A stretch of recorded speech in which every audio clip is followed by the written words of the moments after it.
Welcome to Management 2020. In this video, we'll talk about sentence variety, specifically in terms of modifying phrases that can provide variety to sentences. So we'll talk about why we need sentence variety. We'll look at a variety of different modifying phrases, and then we'll talk about some problems that can occur with modifiers and solutions for those kinds of problems. So why do we need sentence variety? Well, first, it can add interest to our sentences. Instead of having all of our sentences have the same simple sentence structure, variety can draw readers' interest to the sentences. Um, but also, sentence variety can help us create transitions between sentences. We talked previously about how transitions can help guide readers through a text. And so they do increase the complexity or variety of a sentence, and they're helpful in that way.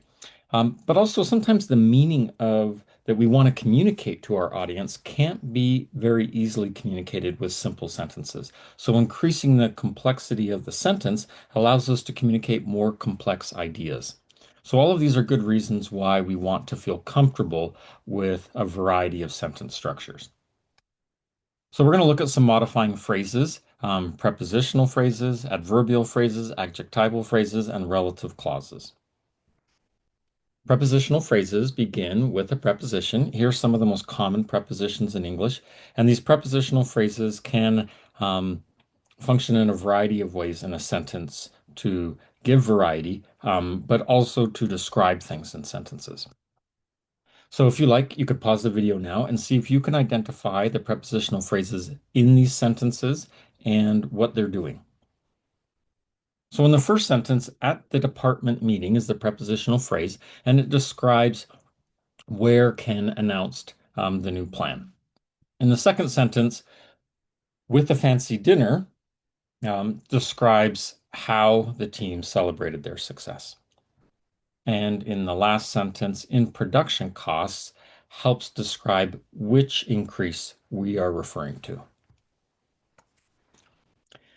So a type of modifying phrase is an adverbial phrase.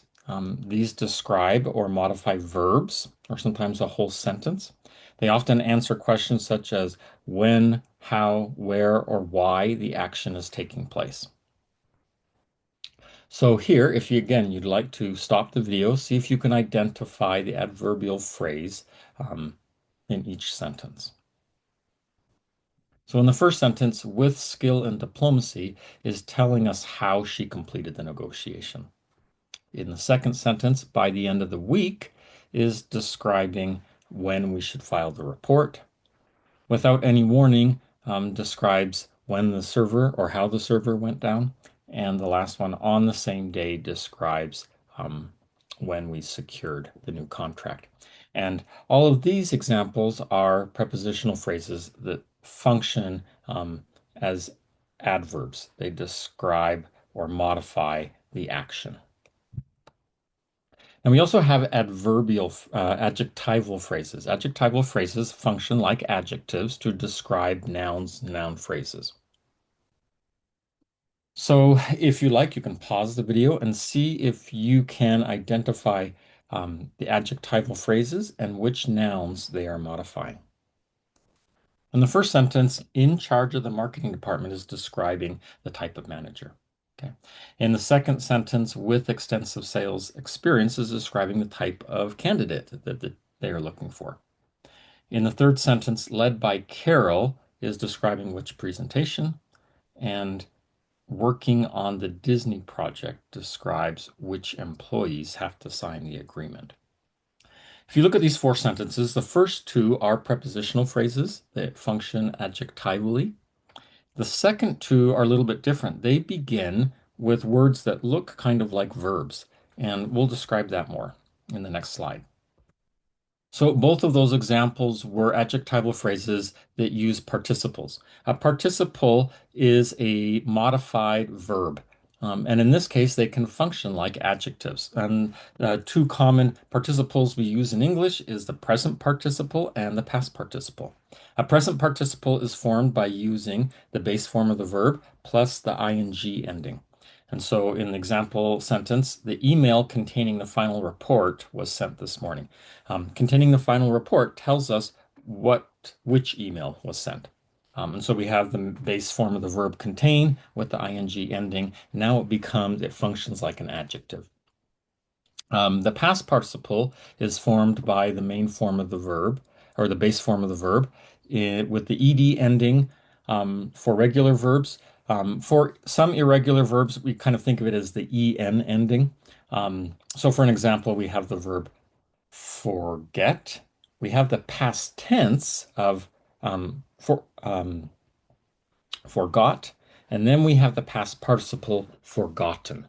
So for regular verbs, the past tense and the past participle are the same spelling, but with some irregular verbs, the past tense and the past participle are different. And when we want to use a past participle to create an adjectival phrase, then we would use the past participle, not the past tense. With our example, we have a regular verb, place. Past tense and past participle are both placed. So we can use in this sentence to say, we ship all orders placed before noon on the same business day. And placed before noon describes which type of orders will be shipped on the same business day.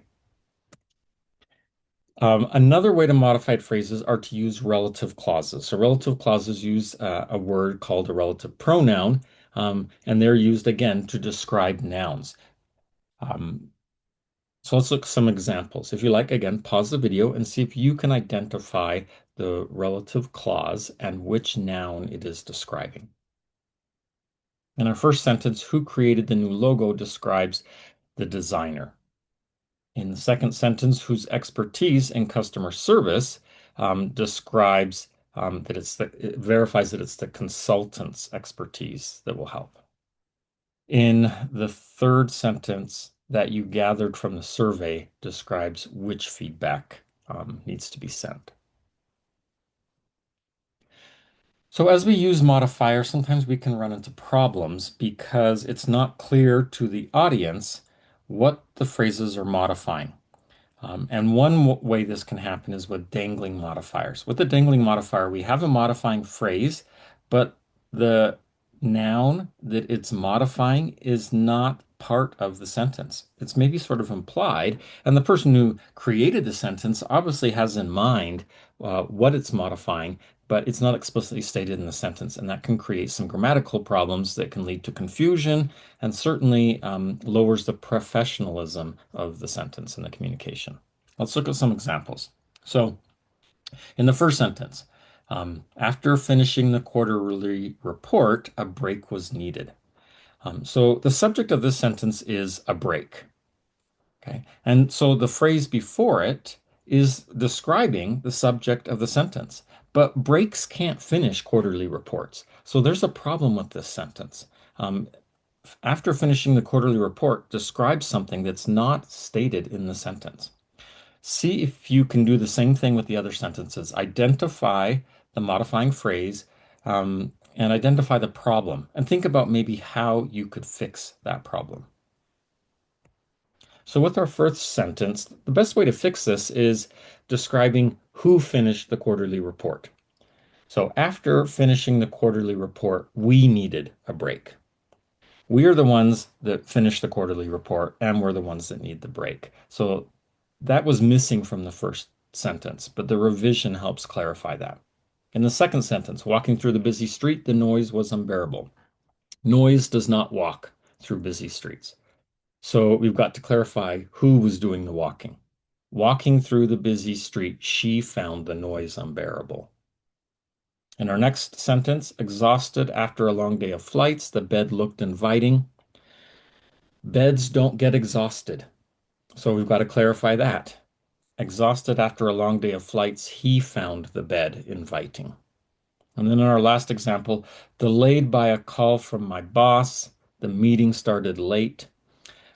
Meetings don't take calls from bosses. So although meetings can be delayed, there's some confusion and a lack of professionalism with this sentence. So we could adjust it again.